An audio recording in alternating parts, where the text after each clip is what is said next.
morning YouTube, c'est Mélodie. On se retrouve aujourd'hui pour une nouvelle vidéo que j'ai trop hâte de vous faire avec 3 petits déjeuners. Depuis que j'avais fait ma semaine sans sucre ajouté, je vous mets le lien de la vidéo juste là. Donc c'était à peu près en mars. Je tente de perfectionner un petit peu les recettes sans sucre ajouté pour qu'il y ait une bonne texture, bon goût, etc. Ça m'a pris énormément de temps, mais à partir du moment où j'ai compris quel était le bon équilibre des nutriments qu'il fallait avoir pour que ce soit bon, je suis vraiment devenue accro, je me suis éclatée et je vous ai même sorti un e-book avec des recettes sans sucre ajouté que je vous montre un petit peu juste là. Le lien pour le e-book il est là, il vous plaît beaucoup. Donc je continue sur ma lancée, j'ai déjà partagé pas mal de recettes sur Instagram. Si vous ne me suivez pas sur Instagram, what you doing? Et aujourd'hui, je vais partager avec vous 3 autres recettes super faciles, hyper rassasiantes, bluffantes et quand même gourmandes que vous pourrez adapter avec tous les moments de la journée, vraiment selon vos goûts. Without further ado, la première recette que je vais vous proposer, c'est une recette de brioche. Il y en a déjà 2 dans le e-book. C'est la seule recette qui ne sera pas express parmi toutes les recettes que je vais vous proposer. Pour cette première recette, on va utiliser des pommes puisque c'est bon, l'automne arrive, donc on a besoin de quelque chose de petit peu réconfortant, de parfumé, donc ce sera vraiment parfait pour le week-end, pour le brunch. Je sais pas trop comment je vais l'appeler, je pense qu'on va les appeler roulé pomme cannelle, cinnamon apple rolls. N'hésitez surtout pas à multiplier les quantités de la recette. La première chose qu'on va faire, c'est prendre un bol. Et dans ce bol, on va mettre une cuillère à café de levure. Levure de boulanger sèche. Si vous utilisez de la levure fraîche, il faut doubler les quantités, mais vous faites pareil. On va rajouter 25 ml d'eau tiède, mais pas chaude. 30 g de compote de pomme pour aider à activer la levure. On va laisser reposer ça pendant environ 15 minutes, le temps d'être sûr de réhydrater la levure, de l'activer, etc. Une fois que la levure est réhydratée, on va rajouter le reste des ingrédients. On va pas utiliser d'huile, on va utiliser de la purée d'amandes blanches. On en met 25 g. Vous pouvez aussi utiliser de l'amande en poudre, mais à ce moment-là, il va vous falloir utiliser un mixeur, un pétrin et être sûr de bien mélanger pour qu'il n'y ait pas de bout d'amande. L'idée, c'est d'avoir une texture qui est agréable en bouche, qui est assez briochée. Vous devez obtenir quelque chose d'assez crémeux. Ensuite, il n'y a plus qu'à rajouter la farine. C'est 85 g de farine blanche ou demi-complète de blé ou de grand épeautre. On met un petit peu de sel par-dessus. Le plus gourmand, ce serait évidemment de mettre de la farine blanche. De grand épeautre ou de blé, ce sera assez équivalent.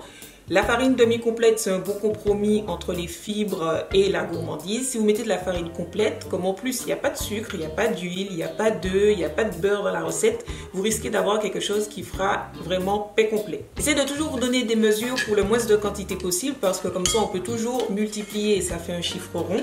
Alors que si je vous donne des mesures pour beaucoup de parts, souvent, lorsqu'on divise, on tombe pas sur quelque chose de juste et c'est plus compliqué. Une fois que c'est bien pétri, on fait une boule avec la pâte, on la couvre et on va laisser reposer dans un endroit chaud et sec de la maison jusqu'à ce que ça double de volume. Donc ça dépend de votre levure, ça peut prendre 2-4 heures, ça dépend de la température extérieure, de beaucoup de choses. Une fois que la pâte a doublé de volume, donc je répète encore une fois, on retire le maximum d'air pour ensuite activer une seconde pousse. La seconde pousse, on va la faire déjà façonnée. On essaie d'étaler la pâte en rectangle. Il n'y a plus qu'à garnir. Pour ça, on va faire une petite crème en mélangeant 20 g de purée d'amandes blanches. Toujours la même purée qu'on a mise dans la pâte. Comme ça, on garde les mêmes ingrédients. On va prendre aussi 40 g de la compote de pommes sans sucre ajouté. C'est facultatif, mais je vais rajouter de la cannelle. Ça va donner une pâte qu'on n'est pas obligé d'utiliser en entier. Vous pouvez ensuite mettre par-dessus vos brioches une fois qu'elles sont prêtes. À cette étape, vous pouvez rajouter des petits bouts de pommes dans la pâte. C'est vous qui voyez selon vos goûts. Vous pouvez mettre aussi des noix. Vous faites vraiment comme vous en avez envie. Ici, j'ai mis l'équivalent d'une demi-pomme. Il n'y a plus qu'à enrouler dans le sens de la longueur. On essaie de serrer. Une fois que vous avez votre rouleau, on le coupe en 2, puis en 4. Je vais utiliser ce moule carré. Vous pouvez utiliser un moule rond,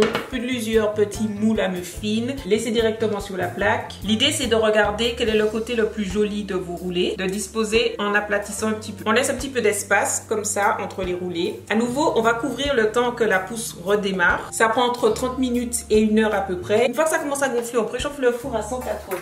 On rajoute la dorure. Le mieux, je trouve, c'est toujours de mettre un mélange de yaourt de soja nature et de sirop d'agave, mais vous pouvez mettre la dorure que vous souhaitez. Vous pouvez ne pas en mettre aussi. Dès que le four est chaud, on enfourne pendant environ 18 minutes. Il s'agit vraiment d'une recette qui est simple, qui est hyper parfumée avec la pomme, la cannelle et les autres épices que vous pouvez rajouter, qui est adaptable puisque vous pouvez rajouter un petit peu de sucre dans la recette et qui est parfaite pour les petits déjeuners du week-end, les petits déjeuners d'automne ou même à emporter pendant la semaine encore une fois. La deuxième recette qu'on va se faire, c'est une recette de scones salés. Oui. C'est une recette que vraiment j'adore et vous verrez, c'est super facile, super pratique. Bref, c'est parti. La première chose qu'on va faire, c'est qu'on va préchauffer le four à 200 degrés. Comme ça a le temps d'être bien chaud lorsqu'on va enfourner les scones. Ce sera rapide de toute façon la préparation. Pour préparer nos scones, on va utiliser un petit peu de compote de pommes qui va donner du moelleux. Ne vous inquiétez pas, on va pas sentir la compote puisque c'est une recette salée. On va en mettre 40 grammes. On va en profiter pour ajouter nos épices. Comme épices, j'ai mis du sel évidemment, j'ai mis un petit peu de thym, basilic, herbe de Provence, c'est vous qui voyez, l'équivalent d'une demi-cuillère à café environ. J'ai également mis une cuillère à café d'ail déshydraté, d'oignon déshydraté. Je trouve que ça donne vraiment du goût, j'adore ces deux épices déshydratées et un petit peu de piment parce que antillaise, un petit peu de poivre, c'est le poivre, c'est la base. On rajoute une cuillère à soupe de vinaigre de riz, vous pouvez utiliser du vinaigre de cidre, mais le vinaigre de riz, je trouve que ça donne pas mal de goût aux préparations salées. On mélange tout en ajoutant 50 ml d'eau. On va ajouter ensuite la farine. On a 120 g de farine demi-complète. La petite astuce, si vous n'avez plus de farine demi-complète, c'est soit de mettre de la farine blanche, ça sera toujours plus gourmand, ou alors de mettre moitié farine blanche T70, moitié farine complète. Du coup, l'équivalent, ça fait demi-complet, ça va faire quelque chose qui sera quand même moelleux. Ce qu'on va faire ensuite, c'est que sans mélanger, on va rajouter notre levure chimique, environ une cuillère à café bien bobée, une cuillère à soupe rase. Toujours sans mélanger, on rajoute l'huile par-dessus. Ça correspond à 35 g d'huile. L'ordre des ingrédients est vraiment important au niveau de la texture. Une fois que la farine est bien incorporée, on va rajouter 20 g de levure alimentaire type levure maltée. Ça va donner vachement de goût, ça va rajouter un petit côté fromage. Vérifiez bien quel type de levure alimentaire vous avez parce que parfois c'est déjà salé, donc il faudra ajuster les quantités de sel. Étape facultative qu'on va faire ici, c'est qu'on va rajouter quelque chose qui fera l'effet un petit peu jambon bacon. Évidemment ce sera pas ça puisque on fait des recettes végétales. On va mettre ici un petit peu de tofu. C'est un tofu qui n'a pas besoin de se mettre au frais. Je l'ai pris sur Aurore Market, c'est mon partenaire en ligne bio comme vous le savez. Je vais le couper en petits dés pour que ça s'incorpore bien à la pâte. Je fais les quantités à l'œil. Attendez. Pas mal, hein? Avec ça, on va faire 3 scones. Je vais façonner assez grossièrement. Très cute, ça va nous faire des scones un petit peu rustiques. Je trouve que c'est plus appétissant. C'est de la levure chimique, donc on va enfourner sans tarder pendant 15 minutes dans notre four qui normalement est déjà chaud à 200.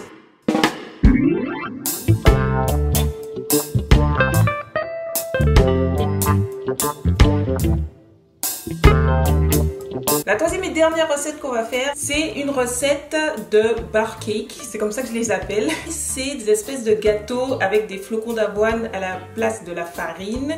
Et ça donne quelque chose comme des barres de céréales qui sont hyper moelleuses, hyper savoureuses. J'en ai fait plusieurs sur Instagram. Jusque là, je les avais faites avec du sucre.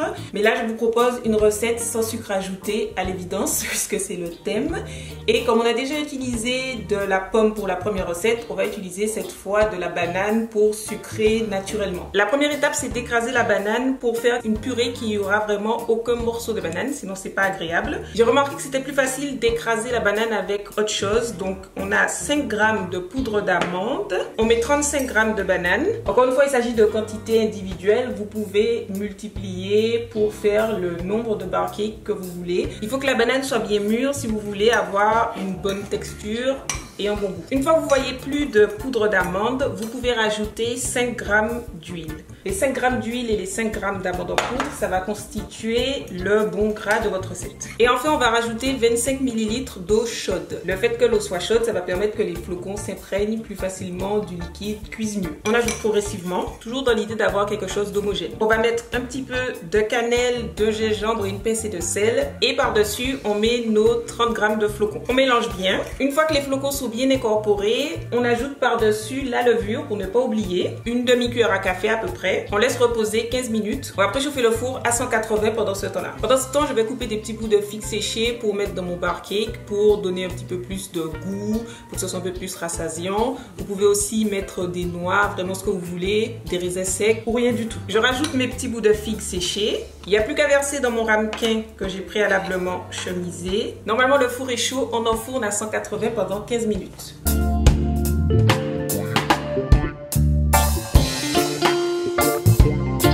Je vais arrêter la vidéo maintenant, j'espère que ça vous a plu, que ça vous a donné envie de tester le sans sucre ajouté. Si ces recettes vous plaisent ou que vous voulez me soutenir dans mon travail, n'hésitez pas à jeter un petit coup d'œil à mon e-book sans sucre ajouté qui va super bien avec le e-book salé pour la rentrée, pour bien démarrer et se faire des petites recettes végétales faciles, gourmandes et rassasiantes. Merci beaucoup d'avoir regardé la vidéo jusque là et je vous dis à très vite pour une prochaine vidéo. Bye!